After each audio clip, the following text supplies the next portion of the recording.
Hello everyone, welcome to study with Gyan Prakash. दोस्तों, corona का प्रकोप बहुत अधिक बढ़ रहा है और संक्रमण की जो स्थिति है वो बहुत अधिक भयावह है। आप लोगों से यही गुजारिश है कि आप लोग अपने घरों में रहें, जितना हो सके उतनी सोशल डिस्टेंसिंग का पालन करें।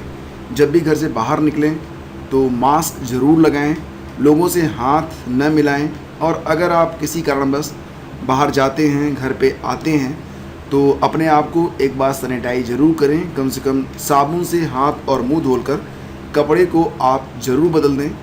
गर्म पानी का इस्तेमाल करते रहें और जहाँ तक संभव हो घर में अगर कोई बड़ा बुजुर्ग है तो उसकी मदद करें और उन्हें जो है कम से कम ये बताइए कि मास्क बहुत ज़रूरी है, उन्हें मास्क लगाने के लिए कहिए और अगर उनको कोई तकलीफ़ है तो उनकी पूरी हेल्प करें, उनसे बिल्कुल भी दूर ना भागें। तो आइए शुरू करते हैं आज की करंट अफेयर। और सबसे पहले आपको बता दें कि अगर आप इंस्टाग्राम यूज़ करते हैं, नहीं यूज़ करते हैं तो कोई बात नहीं, लेकिन अगर आप इंस्टाग्राम पर हैं तो आप हमारा जो ये इंस्टाग्राम पेज है इसको बिल्कुल फॉलो कर लें। मैं पर डे चेक करता हूँ कितने नए लोगों ने फॉलो किया है और जितने लोग अब से फॉलो करेंगे उनको फॉलो बैक भी मिलेगा। तो सबसे पहले आपको बता दें कि यहाँ पर जो दिसंबर से लेकर मार्च तक का पूरा करंट अफेयर जो मैंने आपको पढ़ाया है उसकी PDF आपको दी गई है। ये जो कंप्लीट PDF है ये 80 रुपये में आपको दी जा रही है। मैं जो इसकी कास्ट है वो अभी मैं आपको बता देता हूँ। इसको बनाने में काफ़ी मेहनत लगती है, ठीक है, इसलिए जो है इसकी कुछ कीमत तो होनी चाहिए। तो ये 80 रुपये की PDF है। परचेज़ करना चाहते हैं तो आप वीडियो का डिस्क्रिप्शन चेक कर सकते हैं। अलग अलग महीने की PDF भी अवेलेबल है और उसकी जो कास्ट है वो 25-25 रुपये है। तो आइए शुरू करते हैं अब आज के प्रश्न। अच्छा, लुंग लेई कस्बा ये किस राज्य में स्थित है? ये काफ़ी चर्चा में रहा। लुंग लेई ये किस राज्य में है? तो ये मिज़ोरम में है, मिज़ोरम में। अब लुंग लेई में क्या हुआ जिसकी वजह से ये चर्चा में है? तो लुंग लेई का में जो जंगल हैं कस्बे में, वहाँ पर भीषण आग लगी है। अगर देखा जाए तो पिछले 20 सालों में सबसे अधिक बार जो अग्निकांड हुआ है वो लुंग लेई के जो जंगल हैं वहीं पर हुआ है। और इस बार तो स्थिति ये है कि ये आग इतनी अधिक भयावह है कि इसका जो धुआं है वो शहरों तक आ गया है। आप यहाँ पर देख सकते हैं।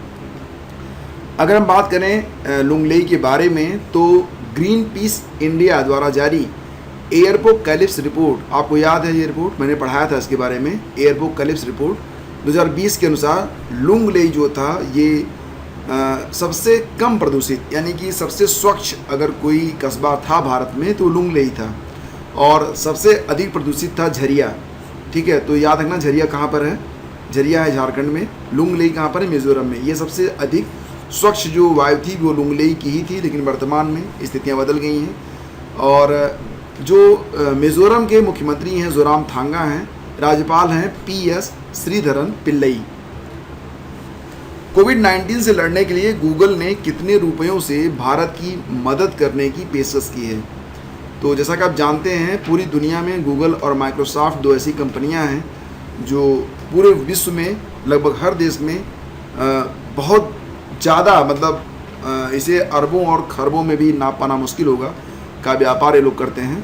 और फिलहाल गूगल ने भारत में कुल $18 मिलियन डोनेट किए हैं कोविड-19 के विरुद्ध लड़ाई में। तो सही आंसर इसका ऑप्शन सी है। $18 मिलियन को अगर आप रुपए में बदलेंगे तो यह 135 करोड़ रुपए के आसपास आएगा। अच्छा, ऐसा नहीं है कि माइक्रोसॉफ्ट कुछ नहीं कर रहा है। माइक्रोसॉफ्ट ने भी ऑक्सीजन संयंत्रों की को स्थापित करने में मदद करने की बात कही है। गूगल के CEO हैं सुंदर पिचई और माइक्रोसॉफ्ट के जो CEO हैं उनका नाम है सत्या नडेला। तो दोनों हस्तियाँ काफ़ी मशहूर हैं, एग्ज़ाम के लिए इम्पोर्टेंट। बार्सिलोना ओपन टेनिस खिताब किसने जीता है? बार्सिलोना ओपन टेनिस खिताब ये किसने जीता है? तो ये जीता है नोवाक जोकोविच ने, ठीक है। और इन्होंने किसको पराजित किया था? स्टेफानोस सित्सिपास को इन्होंने पराजित किया था। तो सही जवाब इसका ऑप्शन ए है। अब यहाँ पर आपको बता दें कि बार्सिलोना ओपन टेनिस खिताब 2021 के विजेता कौन बने हैं? राफेल नडाल बने हैं। विश्व रैंकिंग में दुनिया के दूसरे नंबर के खिलाड़ी स्पेन के राफेल नडाल ने फाइनल मुकाबले में विश्व के 5वें नंबर के खिलाड़ी स्टेफानोस सित्सिपास ग्रीस के जो हैं, यूनान के हैं, उनको हराकर बार्सिलोना ओपन का खिताब जीत लिया है। और हाल ही में स्टेफानोस सिसिपास ने मोंटे कार्लो 2021 का खिताब जीता है। मैंने बताया था इसके बारे में आपको कि स्टेफानोस सिसिपास ने मोंटे कार्लो 2021 का खिताब जीत लिया था। हाल ही में जानी मानी हस्ती कृष्णामूर्ति संतानम का निधन हो गया। क्या बता सकते हैं कि कृष्णामूर्ति संतानम कौन थे? देखिए, ये जो थे ये एक जाने माने परमाणु वैज्ञानिक थे और ये इसलिए बहुत ही अधिक मशहूर हैं क्योंकि 1998 में 1998 में जो परमाणु परीक्षण हुआ था उसमें इनकी जो भूमिका थी वो बहुत ही उल्लेखनीय थी। संतानम पोखरण सेकंड के परीक्षणों के दौरान रक्षा अनुसंधान और विकास संगठन यानी कि DRDO के क्षेत्र निदेशक थे और 1999 में उन्हें जो है पद्म भूषण से सम्मानित भी किया गया था। फिलहाल अब ये इस दुनिया में नहीं है। याद रखना, ये काफ़ी इंपॉर्टेंट निधन है, एग्ज़ाम में भी ये पूछा जा सकता है। हाल ही में किस देश ने बच्चों के पाठ्यक्रम में रामायण और महाभारत को शामिल किया है? रामायण और महाभारत को पाठ्यक्रम में शामिल करने वाला देश बना है अभी हाल ही में सऊदी अरब। सऊदी अरब की राजधानी कौन सी है? सऊदी अरब की राजधानी है रियाद। और जो सऊदी अरब की मुद्रा है, वहाँ पर जो करेंसी चलती है, करेंसी का नाम क्या है? रियाल। ठीक है, तो रियाद राजधानी है, रियाल वहाँ की करेंसी है। इसको जो सऊदी रियाल के नाम से जाना जाता है क्योंकि जो रियाल है ये कई और देशों की भी करेंसी है। जैसे कि रुपया है, ये भारत में भी चलता है, पाकिस्तान में भी चलता है, नेपाल में भी चलता है। हालांकि इनकी जो वैल्यू है, मूल्य है, वो अलग अलग होता है। सऊदी अरब की संसद का क्या नाम है? एग्ज़ाम के लिए बहुत इंपॉर्टेंट है, स्टडी जीके का यह क्वेश्चन बन सकता है। याद रखना कि सऊदी अरब की जो संसद है उसका नाम मजलिस अल शूरा है, Majlis al Shura. How India votes and what it means एक किताब आई है, इसके लेखक हैं प्रदीप गुप्ता। तो किताबों के बारे में भी एग्ज़ाम में पूछा जाता है, आपको बिल्कुल पता होना चाहिए। हाल ही में यूनिसेफ के नए गुडविल एम्बेसडर बनाए गए हैं, तो ये हैं डेविड बेकहम, ऑप्शन बी।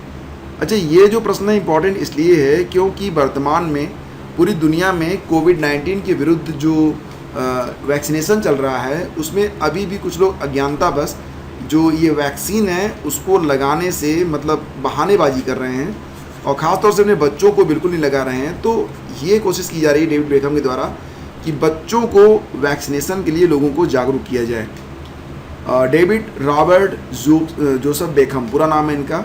जन्म हुआ था 2 मई 1975 और अंग्रेज फुटबॉल खिलाड़ी हैं। फिलहाल American major league soccer club Los Angeles Galaxy और इंग्लैंड की राष्ट्रीय टीम के लिए मिडफील्डर संयुक्त राज्य अमेरिका में खेलते हैं।